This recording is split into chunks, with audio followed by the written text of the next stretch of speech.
Anti-inflammatory diet. It's probably very restricting and bland tasting, right? Anti-inflammatory diet will require so much cooking and planning, right? Anti-inflammatory diet is boring, correct? Absolutely not. Over the years, I found that an anti-inflammatory diet can be fun, can be extremely rewarding, and especially for those that suffer with chronic bowel diseases. Hi, I'm Dr. Ina at Digestive Reset, and I'm here weekly to answer all your burning questions and give you my tips about digestive and hormone health so your immune system gets in great shape. And today we are discussing the healing ways of eating in 8 easy steps. Remember to subscribe and grab my best-selling books for free. The link is below. Step 1, blood sugar support and sugar content in your food. The first step in healing diet is to keep your sugar level steady. Don't eat too much carbohydrates, especially the starchy ones. Understand which ones are your great carbohydrates and which ones are the starchy ones that you'll need to limit more than the others. Watch the sugar content and strive for a maximum of 8 grams per meal. Yes, that's the tough number to handle, but it's certainly possible for a short period of time when you really want to do intense anti-inflammatory diet. Please make sure you avoid refined sugars, syrups, and other sweetened products. Step 2, healthy lean proteins. Make sure to have some type of healthy lean protein with each meal.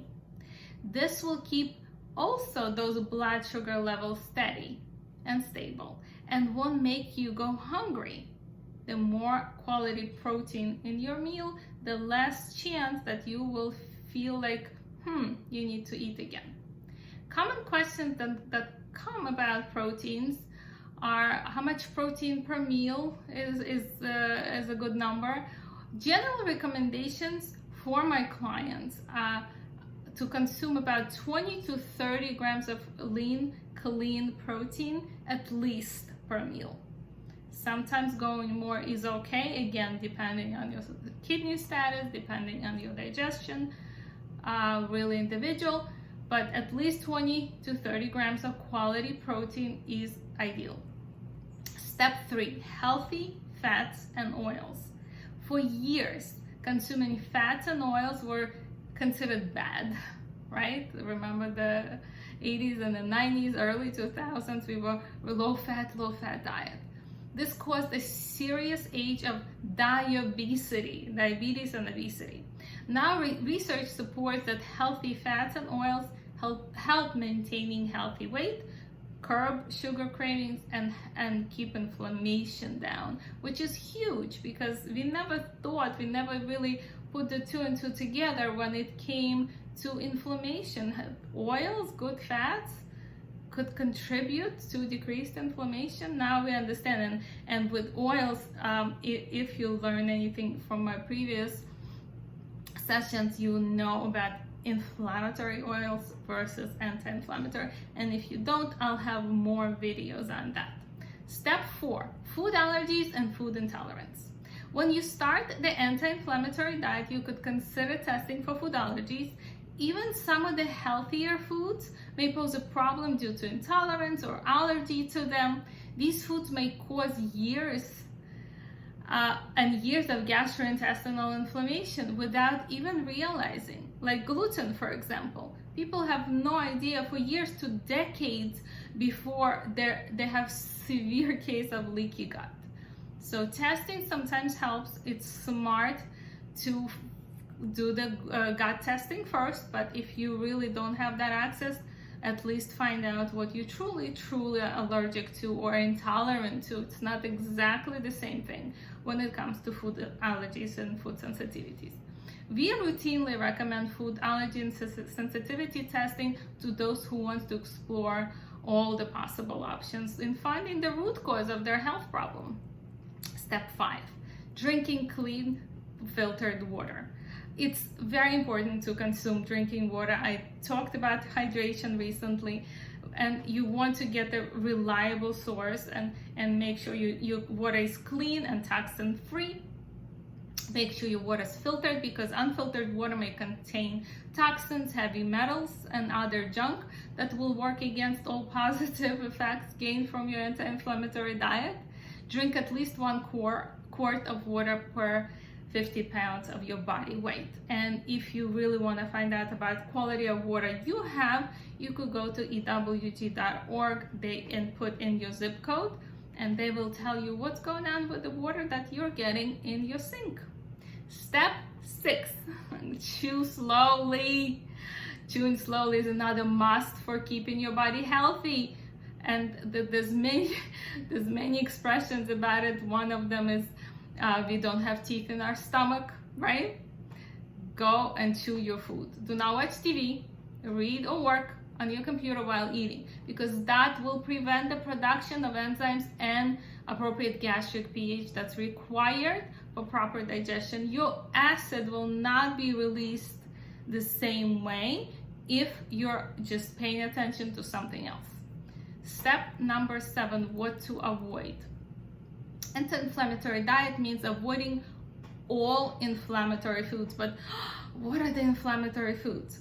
Some examples of inflammatory foods include nightshades, if you're familiar with those, potatoes, tomatoes, and eggplants.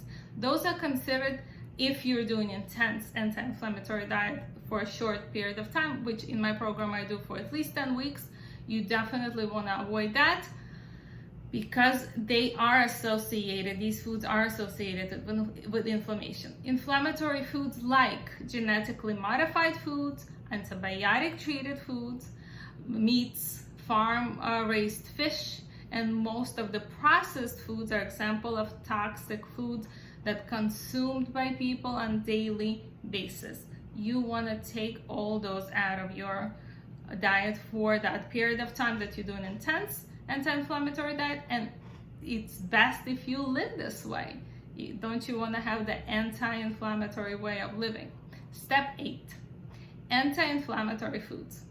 The initial step here is to incorporate as much of raw greens, raw seeds, raw nuts, raw berries, and raw vegetables into your diet. Not always possible for everyone, especially if you have Crohn's, colitis, IBS, and you're just not able to digest raw foods. You also want to use clean sources of protein, not fed with antibiotics, and great sources of fats like organic oils. After all, we are what we eat, right? I'll give you some examples of anti-inflammatory foods. Ginger, wild-caught salmon with tons of omega-3 anti-inflammatory oil. Green tea, best if you go with naturally decaffeinated organic green tea. Oolong tea, amazing, very has great properties. Extra virgin olive oil, extra virgin coconut oil, quinoa, millet, kale, dark leafy vegetables, broccoli, cauliflower, garlic, lemons, Brussels sprouts, blueberries, cherries, walnuts, almonds. When I say nuts, they best be raw. Turmeric spice, curry spice, organic apple cider vinegar. I grab that before each meal to increase my acid so I could digest and absorb better. Flax seeds, flaxseed oil. Please remember, what works for one person might not work for another. Due to food sensitivities, leaky gut, wrong food combinations, that could also be an issue, and so much more. Try these 8 steps that I mentioned and make it fun. Spice your foods with healing spices, turmeric, curcumin. Use more colorful options to make it pleasing to the eye. And if you hit the wall, especially if you have Crohn's and colitis, IBS, hire someone you could trust to help you. My programs are very individual based and custom tailored to your needs. And again, this is Ina at Digestive Reset with you, and I will see you next week.